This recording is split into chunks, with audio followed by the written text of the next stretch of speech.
Stanford University.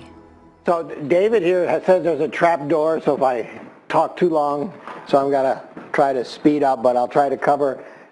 Basically, my talk's in two parts, so I'm going to talk first about what I've done in the last 25 years, you know, for fun, and then I got some new stuff at the end. But this 25-year journey we're going to get to, and I think for the young people in the audience it will be helpful. So as Joe mentioned, I studied G-protein coupled receptor signaling, and you know, we don't need much introduction to you guys, but you know these GPCRs, or these 7 transmembrane spanning receptors, are the largest gene family, and they basically sense how we react to our environment. So we see because of GPCRs, we smell because of GPCRs, and we taste from some GPCRs, and then they're the binding sites for most neurotransmitters or neurohormones, and they basically have the characteristics of after they bind their ligand, they activate these heterotrimeric G proteins, right? And so that's the signal transduction that takes occur. Well, since the early 90s, the end of 1991 to be exact, I've been studying the antithetical pathway of what an agonist does on a GPCR. So these GPCRs are very tightly controlled, so as soon as the signal starts to turn them on, they begin to be turned off. And they do that through phosphorylation with these G-protein coupled receptor kinases. So these GRKs phosphorylate only agonist-occupied receptors. The phosphorylated receptors become binding sites for these beta-arrestin molecules. Got it? Yeah. Oh. And then, of course, beta-arrestin can internalize the receptor, resensitize, and you get a cycle. So if there's over 800 genes for GPCRs, there's only 7 GRKs. I don't think we're going to get any more, so you can already tell that these GRKs don't like just one receptor, that they're multifunctional. They come in 3 subfamilies. 2 of them, GRK1, which is rhodopsin kinase, and GRK7 are only in our visual system.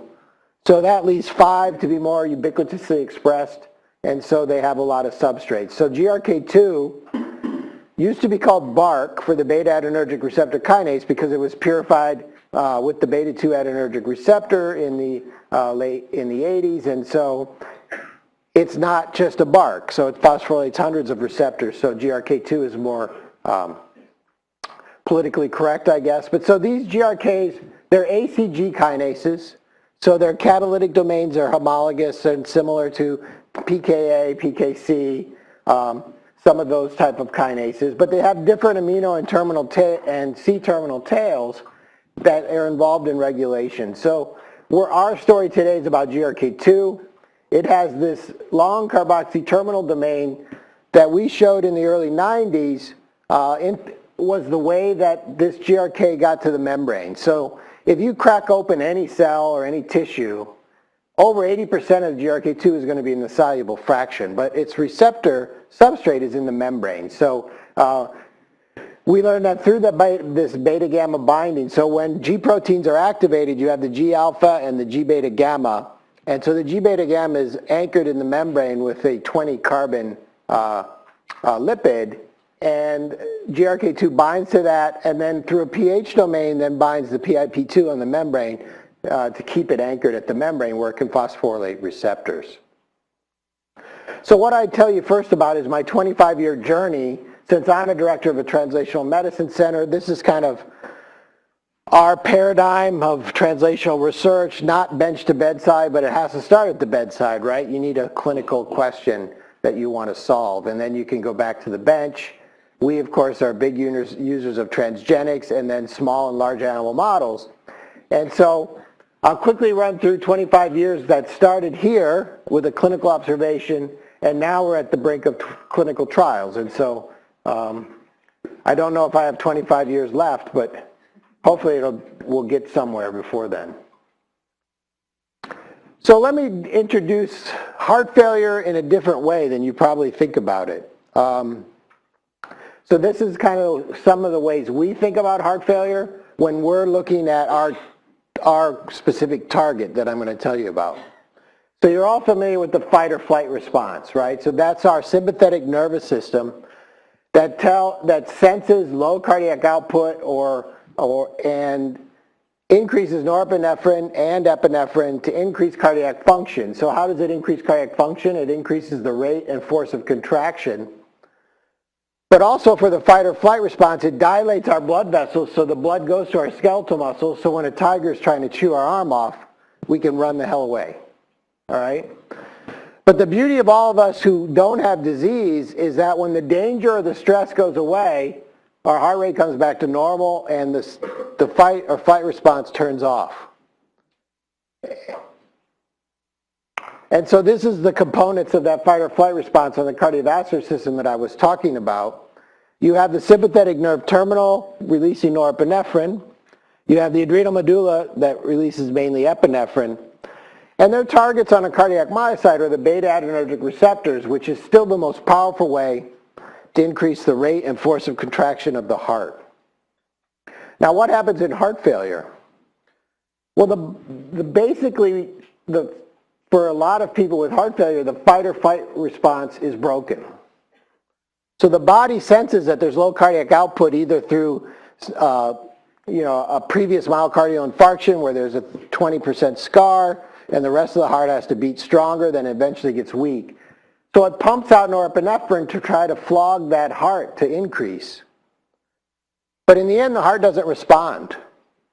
So you set up that vicious cycle of norepinephrine just keeps pumping, the heart doesn't respond, so then we don't have that period of, oh, the stress is over, so it's time to calm down. And we know that norepinephrine is still the strongest prognostic indicator of mortality. So when it's high, patients don't do as well. And so it really creates this vicious cycle. So I'd like to prove to you over the next 20 minutes or so that GRK2 is the culprit of this loss of fight or flight response in heart failure. Why? Because in 1993, a study came out showing that GRK2 was elevated in end-stage human heart failure in the myocardium at the mRNA protein and activity level.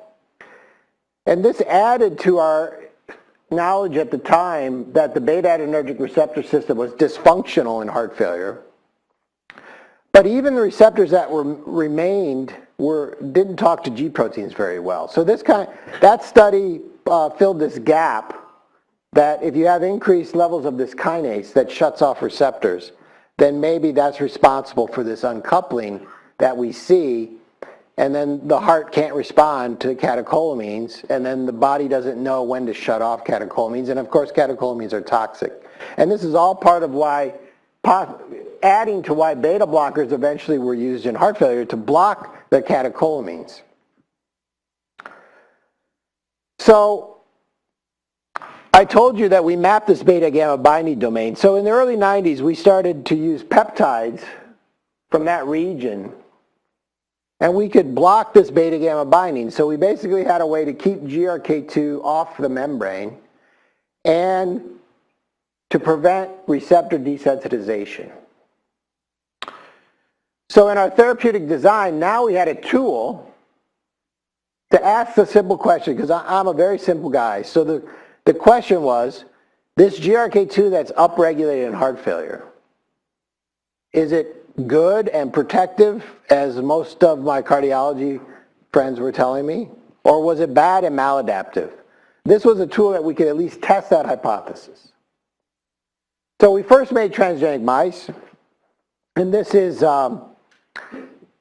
right around the time that Jeff Robbins had just was just characterizing this alpha myosin heavy chain promoter that has revolutionized our field. These were one of the first mice made with that promoter. Now thousands have been made with this promoter. So it's very cardiac specific. It's only in the ventricular myocyte. Only turns on around birth, so you can bypass some of the developmental issues of your transgenes. And we made 2 flavors of mice. We overexpressed GRK2 to the level seen in heart failure and the BARC-CT as an inhibitor of this kinase.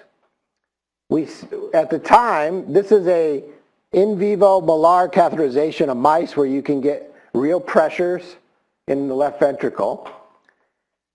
We all do this today. We take it for granted. In the early 90s, Howard Rockman at UCSD was the only one doing it. So we developed a long-standing collaboration that we still have to this day with Howard. And for the young people in the audience who work with mice, I would get arrested for doing this experiment. So you know what it's like to ship mice. So I was at Duke at the time. I would just walk to the mouse house, get the mice I wanted, took them back to the lab, put them in a big box with cut potatoes, staple the box, tape the box, waited till 7 o'clock, the DHL guy would come. The next morning, Howard would pick them up in San Diego. We'd never lost a mouse. And now we would go to jail. But when we sent these mice to Howard, and he put a malar in their left ventricle, you could see in the open squares, with isoproterenol, which is a catecholamine beta agonist, you get a doubling of the inotropic reserve. So all mammals could double their cardiac contractility. So in the square box, this was a result that Bob Lefkowitz was happy about because this kinase that he discovered is called BARC, was a BARC in vivo. When you had more of it, the beta receptors didn't respond. And now the diamonds here, this is why I'm here. This result, one result. You had, with this BARC CT, you had increased contractility and a supersensitivity to isoproterenol. So as we're thinking about it, we didn't answer the question whether GRK2 increases were good or bad in heart failure, but because these are normal mice, but we had to move on. So we eventually got every heart failure mouse we could find. This is the first study that Howard and I did with this MLP knockout. MLP is a muscle limb protein. It's a cytoskeletal protein for cellular architecture. It was knocked out for totally different reasons than the heart. They were studying skeletal muscle, a lab in Switzerland. But when every time they sacked a mouse, they opened the chest, the hearts were huge. So the characterization of this mouse was a nice dilated cardiomyopathy as seen in this M-mode tracing with very severe systolic dysfunction. We put these knockout mice in with our BARC CT transgenic mice, and mice do what they do. They have babies, and the mice never got sick. Even though the MLP was not there, if the BARC CT was expressed in ventricular myocytes, they never developed cardiomyopathy. So that's well and good. So that is the beginning of supporting our hypothesis that maybe GRK2 upregulation is bad. So we still had some criticism because that BARC CT works on beta gamma, not directly inhibiting the kinase. So how do you answer that question? Well, you get rid of GRK2 and see what happens. And so we originally made GRK2 knockouts in the 90s by homologous recombination, and the homozygote animals were lethal. So they were never born. And that's an interesting developmental phenotype in itself, but we wanted adult animals, obviously, to study heart failure. So it took another decade to make the conditional knockouts where we could get rid of GRK2 only in cardiac myocytes. And then, of course, you know there's systems in place that you can not only get rid of GRK2 in myocytes, you can do it whenever you want. And so this was, my friend Gerald Doran made these mice for us initially, and I wanted to show you one piece of data. This just shows that in this system, with a mutated estrogen receptor controlling the promoter, you can add tamoxifen and get rid of GRK2 at any time.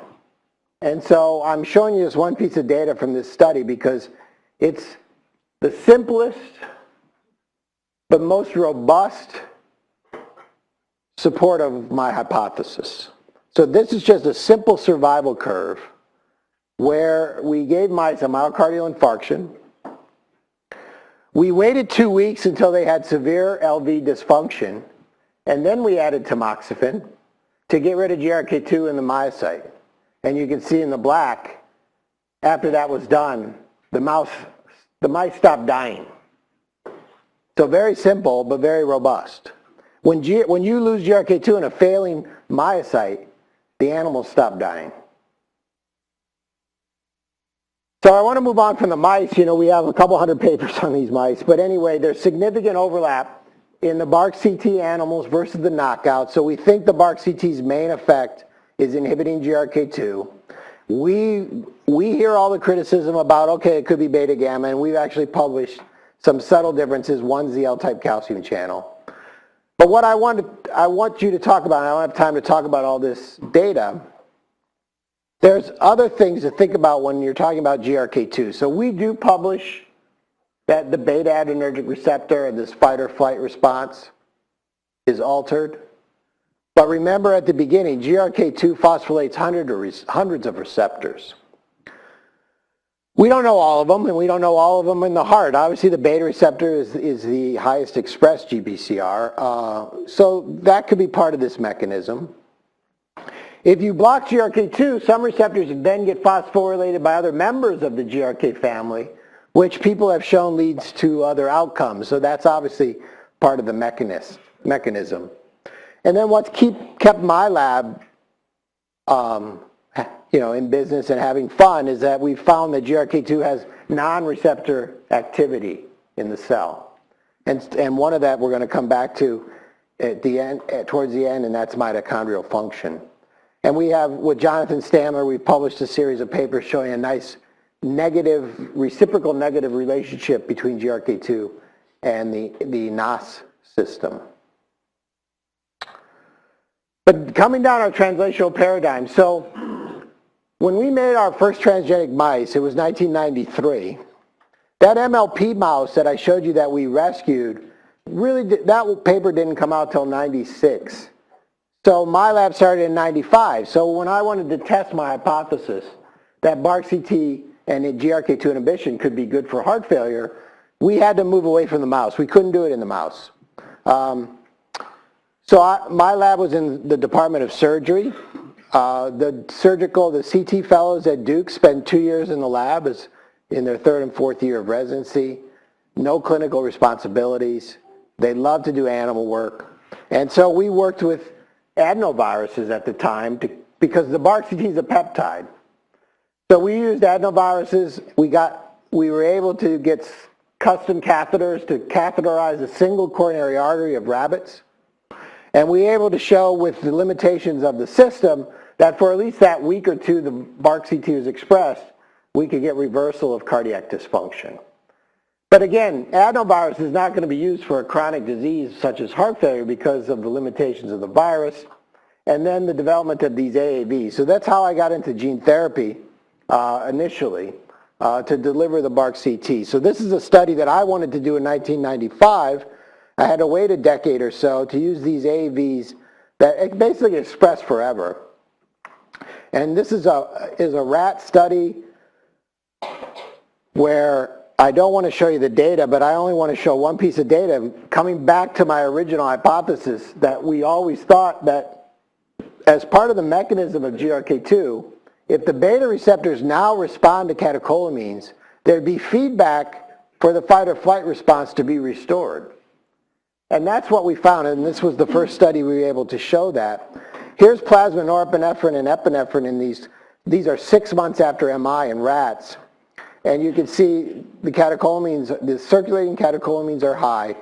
But in animals that receive BARC-CT, or even beta blocker, we got a normalization of catecholamines. So we're restoring the fight or flight essentially. And this is backed up clinically because patients on beta blockers have been shown to actually exercise better.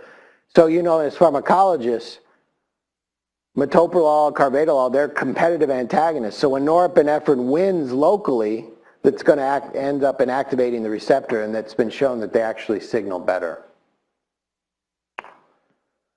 So we're still interested in translating. So this is a study that's been presented to the FDA twice in 2 different meetings. This is our large animal preclinical study with these 200-pound pigs. Joe mentioned the training. So this study is very important to me because Philip, Sven, and Patrick, all 3 were my postdocs, and now they're in Heidelberg running their own Center for Translational Medicine, and they have a nice large animal facility, and they did this study for us. It didn't work in pigs as well as in the rats, but that could be expected, but we still got benefit, and more importantly, we got reversal of the fight or flight response. And so here you can see these are metabolites of norepinephrine. With BARC-CT treatment, this is 6 weeks after delivery in these big pigs. We got normalization. And the beta receptor system comes back to normal. So as I said, the beta receptors are dysfunctional in heart failure. But when you have chronic GRK2 inhibition, they come back to normal. They don't go above normal. Cyclic AMP is not elevated as with PDE inhibitors. It just kind of resets the system. And that's basically what I said here. Where are we now? Gene therapy is hard. It's really hard. I mean, the heart is the hardest organ to get these viruses in. Fortunately and unfortunately, right now a large pharma company actually is going to take the BARC-CT to clinical trial. Unfortunately, because I don't get paid anything because my patent's expired. So it took too long. It took too long, but that's okay. I just want to see it done. So that's being done. They're repeating our pig study in 2018, and hopefully it'll work, and then they'll do a clinical trial. But hopefully you realize that GRK2 is a kinase, it's an enzyme. What about small inhibitors? I don't want to do gene therapy if I don't have to. So this is very exciting. So this is one of the best days of my life right here. My friend John Tesmer, who's a structural biologist at the University of Michigan, he crystallized GRK2, so he's interested in the structure. He followed our work. He was a believer, which is nice. And he wanted to see what he could do to find a small molecule GRK2 inhibitor. So he got a grant, and he used an aptamer-based approach. So he fluorescently labeled an aptamer that somebody had published that binds tightly to GRK2, and then he screened a lot compounds to see what kicked that tag off. And as a proof of concept, he got the library you can get from the NIH, which has all FDA-approved drugs. And he got a very strong hit. And it turned out to be this $4 billion drug, Paroxetine, or Paxil. So Paroxetine is an SSRI inhibitor, so it has nanomolar affinity. These are good drugs. They block serotonin transport, so they're antidepressants. But it bound GRK2 in the catalytic domain very specifically at about 20 micromolar, so not a good drug. But we were able to crystallize GRK2 with Paroxetine in the catalytic domain. We could tell by the residues that it interacted with that it would be fairly selective against the other GRKs, and it was. So this is the 3 classes represented. This is GRK5. Paroxetine really does nothing. This is rhodopsin kinase, which could get hit at real high concentrations, and then GRK2. To further test it, this is a phosphorylation assay on a parathyroid releasing hormone receptor, which is a GRK2 target, and you can see in a concentration-dependent effect, we can decrease phosphorylation of this receptor. So Paroxetine looks like it can inhibit GRK2 in cells, obviously not at low nanomolar affinity, but at micromolar affinity. So he sent it to us, and so we sprinkled some on, these are adult ventricular myocytes that we can measure their twitch, and you can see when you add a catecholamine, you get the increased contraction. Paroxetine had no effect baseline, but with the twitch, it increased contraction. And if I showed you data from BARC-CT animals, it would look the same. So now it looks like in a myocyte, when we give Paroxetine, we can increase cardiac contraction consistent with allowing beta receptors to signal at a higher level. So we infused high concentrations in mice. These are live animals now looking with the DPDT catheter. And if look at these curves. So this time we tried to be as translationally and clinically significant. We added fluoxetine, which is Prozac, which is another SSRI that binds the serotonin transporter at nanomolar affinity, but we know doesn't bind GRK2. And you can see here when you give isobutyrenol, the curves are identical. But the red is in the presence of Paroxetine. And so this again looks like the BARC-CT. We got increased sensitivity, increased baseline contraction. So it looks like in a live mouse, we can get the effect of GRK2 inhibition. So Sarah in the lab, we started a kind of a whole clinical trial in the mouse with Paroxetine at 5 milligrams per kilogram per day, which is about, in full disclosure, 70-fold more than people get for depression. So it's a very high dose. Mice are happy. but who knows. So our protocol for this study was we gave mice a heart attack, we waited 2 weeks, and then we treated for 4 weeks with this high dose of paroxetine. And of course and so this is what we found. So when you infarct a mouse after 2 weeks, you get a big hit in cardiac function, and then after you follow them out for another 4 weeks, they get slowly worse and worse. This is what Prozac does, fluoxetine, doesn't change. This is paroxetine. Started treatment right here. Reversed cardiac dysfunction, actually. Very amazing result. This is the remodeling. So you know when the heart progressively fails, it balloons, walls get thinner, volumes get bigger. You can see saline and fluoxetine treated mice, no effect, but paroxetine, the ventricles actually got smaller. And that's visualized here. If you take a section of a sham heart, this is 6 weeks post-MI, you can see the thin walls and the scar expansion. But after 4 weeks treated with paroxetine, the hearts are smaller. Smaller hearts are better hearts. And most importantly for our hypothesis on this fight or flight mechanism, you can see the vehicle and fluoxetine 6 weeks after MI. We have high levels of serum epinephrine and norepinephrine, and paroxetine brought it normal. The beta receptors return back to normal. And GRK2, which is elevated in our model, with fluoxetine having no effect, paroxetine brings it down. So paroxetine is not having any direct effect on GRK2 transcription or translation, I don't believe. It's all indirect because there's less catecholamines, the heart's not being bombarded by these toxic chemicals. Again, we tried to be translational, so we repeated the whole study with a beta blocker, giving paroxetine alone, metoprolol alone, or the two together. And here's what a beta blockers does in our hands in almost every mouse and large animal. It does something. If you start the treatment here, it prevents further deterioration. But only the 2 groups that had paroxetine, we got active increase in function, and the ventricles, the green and black, they got smaller when paroxetine was on board. So paroxetine seems to be a nice molecule, and look, it's not going to, I don't think it's going to be a drug. You got to use too much in humans. But I think for me, who's been chasing this for 25 years, it's a good proof of concept that if we find a suitable molecule that can inhibit GRK2, it may work. And of course, it would be a totally new drug class. With that being said, somebody's already done it. This study was published from a Chinese group where they gave heart failure patients who had depression paroxetine, and they showed cardiac function was improved. Now, you can read this paper if you want. I reviewed it twice and rejected it twice.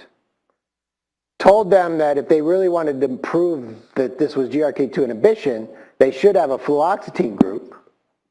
This was published a month after that in this open access journal with a full fluoxetine control group. So that's all I'll say. I presented this once and somebody came after my talk and said, I'm an author on that paper. And I said, but she said she only was corrected the English. How many patients? 30 some. So anyway, I don't think it's going to be a drug. So here's where we are. So I continue to work with John. John just moved from the University of Michigan to Purdue. Scott Larson is the medicinal chemist. And so what Scott's lab has done, we have a series of new compounds, some based on paroxetine, some based on, 15 years ago, Bob Howard and I worked with Takeda. They got some compounds that they didn't develop any further. And then GSK had a Rho kinase inhibitor that also touched GRK2 at the micromolar level. So they took the structures of those 3 molecules and developed some new molecules. And we have some that are 20 to 50-fold more potent now at increasing myocyte contractility. And John and Scott have done the GRK2 assays. So we're getting there. So now we just had some drugs now that we can do in live animals to see how they do in heart failure. And so just to leave this story, so we're making progress. with small molecules. I think it's very exciting. I just got back Thursday and Friday. I spent in Paris talking to a company there who wants to do this. So that's all good. We're making progress. And probably my biggest honor, so Joe said I won awards, but they made fun of our paroxetine study on Saturday Night Live, a weekend update. So how good can that be, right? So all the writers must be on Prozac and Paxil or something, because they said, hey, maybe Paxil works by improving heart function. So that it was a bad joke, but I'll take it. So now I want to move in while I have 15 minutes left before they kick me out. Some new stuff about GRK2 and what happens if GRK2 is already elevated in the heart. So we did a study a few years back where we took our original transgenic mice that overexpressed GRK2 and have BARC-CT and did ischemia reperfusion injury and looked at infarct. So we found that GRK2 gave larger injury and BARC-CT was cardioprotective. So we really struggled with the mechanism, and we published something in this paper about maybe NO, maybe beta-2 coupling to GI, but we weren't really sure. But what has evolved over the last 6 or 7 years, as I alluded to at the beginning, that GRK2 has non-receptor targets, has a lot of different binding partners, and as you can see here, some they phosphorylate. We published a novel substrate a few years ago that GRK2 in an insulin-dependent manner can phosphorylate IRS1 and decrease glucose transport in a myocyte. And there are actually more patents out there on GRK2 inhibitors for diabetes than there are for heart failure because of that phenomenon that nobody understood. But what intrigued us was that we stumbled upon GRK2 localizing to mitochondria. And we know mitochondria are important in ischemia reperfusion injury and promoting cell death. This just shows some of our early work where if you have immunofluorescence of GRK2 and this GFP mitotracker, we get co-localization. That's not enough. We did electron microscopy, and we found in non-transgenic animals we could find some immunogold stained GRK2 in mitochondria that was more robustly demonstrated in our GRK2 transgenics. So this led to this paper that I want to briefly go through before I give you the unpublished data, that GRK2 was a pro-death kinase, and that it goes to mitochondria during oxidative stress on heat shock protein 90, and then that causes this pro-death. So how did we find that? So we simply just looked at partitioning purified mitochondria after ischemia reperfusion and found more GRK2 there. We could block that by N-acetylcysteine, so if we got rid of the oxidative stress, GRK2 didn't go to mitochondria. And we found that this was due to chaperoning from HSP90. So geldamycin is a HSP90 inhibitor. So in the presence of geldamycin, GRK2 doesn't go to mitochondria. This is an in vitro assay where we use this chelyurethrine as our oxidative stress and our ROS inducer. To make a long story short, we went on to show that the mitochondrial translocation of GRK2 was dependent on phosphorylation at a specific site, serine 670. So here you can see if you give the oxidative stress, we have a nice antibody to this phosphoserine site. You see more GRK2 phosphorylated, and that can be blocked by antioxidants, and that this could also be inhibited by, I got you, David, 10 more minutes, I'll be done. Could be blocked by MAP kinase inhibitors. So we knew that 670 is a MAP kinase site, and so it looks like the mitochondrial translocation was due to this serine 670. So that gives the model of if you have stress or IR, and you have increased ROS, you have ERK activation, phosphorylation at serine 670, we jump on HSP90 and go to the mitochondria to induce pro-death effects, which we don't understand yet. But one important caveat to this is that site is in the BARC-CT. So this ties the stories together. So the serine 670 is in BARC-CT, so we hypothesized that if BARC-CT is present in the cell, it's not an endogenous protein, but if we put it in the cell, it would get phosphorylated by ERK2 and potentially bind HSP90 and keep GRK2 from going to the mitochondria. And so that's exactly what we found. So the BARC-CT keeps GRK2 from translocating to the mitochondria. But if we mutate that site on BARC-CT, we no longer got cardioprotection. If we go back to our transgenic mice, which have increased GRK2, the BARC-CT animals are cardioprotective. This doesn't say this is the mechanism, but it sure contributes that you don't have GRK2 going to the mitochondria. So that's summarized here. So Priscilla in the lab wanted to further look at this serine 670 site. And what's the ultimate role of this site in this ischemia reperfusion injury?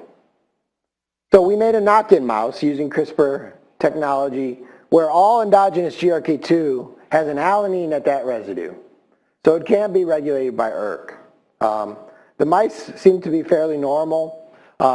Here you can see these are cardiac levels of GRK2 that are between wild type and knock-ins, no difference.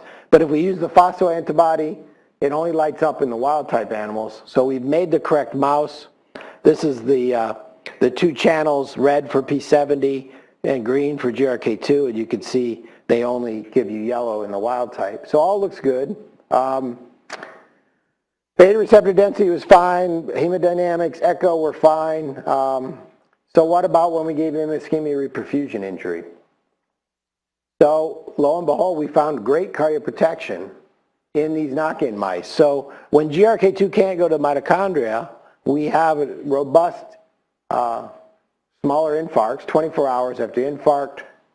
We see a little loss of function 24 hours that will eventually recover, but you can see even at this 24-hour period that the knock-in animals have preserved function, no change in heart rate. And here's just purified mitochondria where we have more GRK2 in the wild-type animals, and we're preventing that in the 670. And we could show that by electron microscopy as well. So in these knock-in mice, so we're just getting ready to submit this paper. We don't see any baseline differences, but during ischemia reperfusion, we lose this GRK2 translocation, and the knock-in mice are protected against ischemia reperfusion injury. So we think, it's, again, part of the mechanism of GRK2 pathology is this mitochondrial localization, and when we're thinking about our gene therapy with BARC-CT, not only do we get that fight or flight reversal, but the BARC-CT works here because it binds HSP90 and keeps endogenous GRK2 from going to the membrane. So I think that's it. So I finished on time. And just to point out a couple of people, Sarah did all the paroxetine studies. She now is a tenure track position at the Cleveland Clinic. And Priscilla with the knock-in mice is leaving next week to go to Drexel in a tenure track position. So I need to replace those guys if anybody's interested. So thanks a lot. I'll take questions if there's time.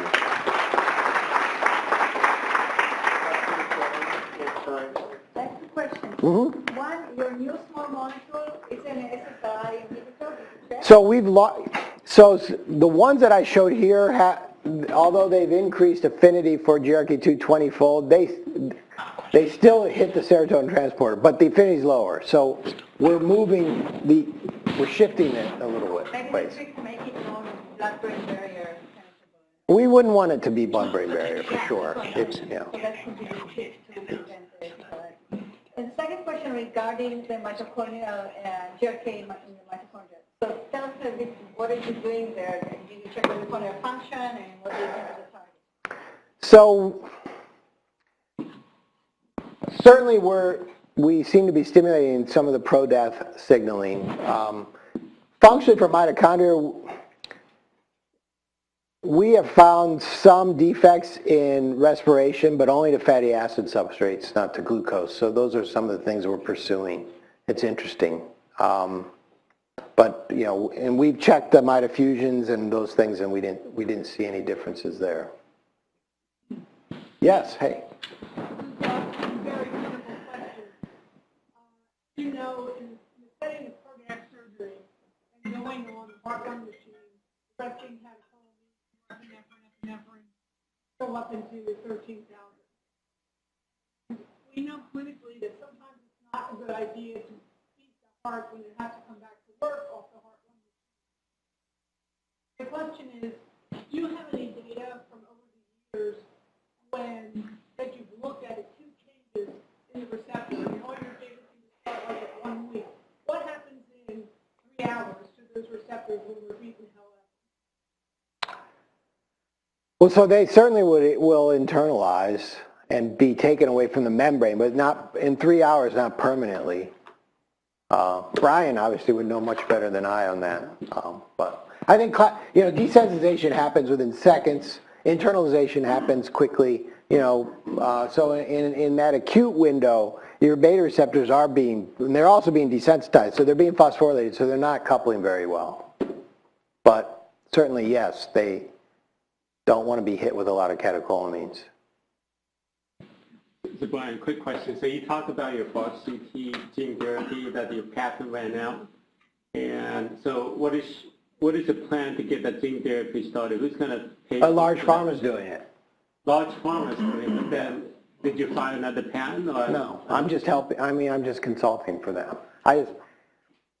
We could have. It's a long story, but so anyway. We thought we had it sold to them, and then lawyers got involved and said, well, we're going to do it, but since your patents run out, we're not going to give you a dime. So you can either work with us or whatever. So it's fine. It's fine. Right, yeah. Well, the phosphorylation is very interesting. It might help you figure out receptor activation. So, I mean, it's confusing to me because the dogma now is that you didn't the beta receptor, you get remodeling. Right. For GRK2.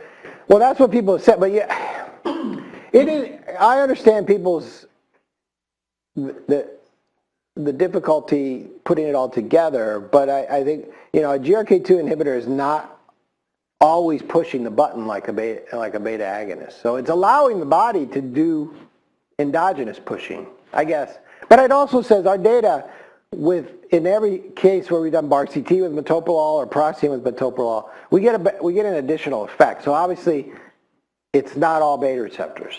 So that wasn't necessarily. Yeah. Now we have this really interesting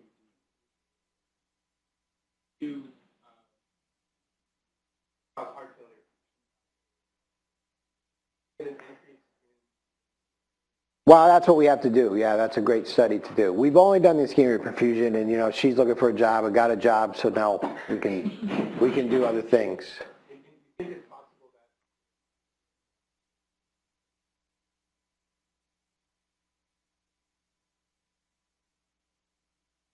Yeah, it's a good point. It could be. Before this mitochondrial effect, the phosphorylation of that site was, Federico showed that it could be, that triggered GRK2 for ubiquitination and degradation. Now, we don't see altered levels, so I don't know what that means yet. And then Julie in Bob's lab showed that phosphorylation decreased activity of GRK2 against the receptor, but didn't change against the soluble substrate. So it may have something to do with membrane targeting too, since it's at the C-tail where it binds beta gamma, close to where it binds beta gamma. Dan? Well, I may have read this slide wrong, but I think in your studies on the Paroxetine type drug, there was one panel over on the right where you were showing function, but it looked like the heart rate at baseline was high. Stanford University.